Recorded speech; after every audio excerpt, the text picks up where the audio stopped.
Allah ju shpërbleft, është pyetja radhës. Kam dëgjuar thotë që nëse njeriu pendohet për ndonjë mëkat të cilin e ka bërë më parë dhe i fal 2 rekate, atëherë ky llogaritet si namaz i pendimit. Çfarë na thoni në lidhje me këtë, ju pyet një televizionist, a ka mundësi thotë na sqaroni? Juristët islam namazin e 2 rekateve me rastin e kryesë ndonjë vepër të ndaluar, të një mëkati, të një gjunahi, e konsiderojnë si të preferuar.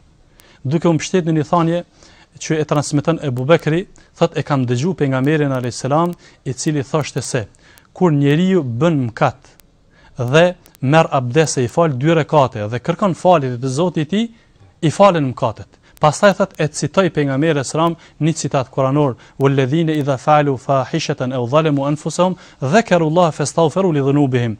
Dhe ata të cilët kur bënin ndonjë mëkat, veprim e fshor ose i bënin pa drejt vetvetes, e përkujtonin Allahun dhe kërkonin falje nga Zoti i tij.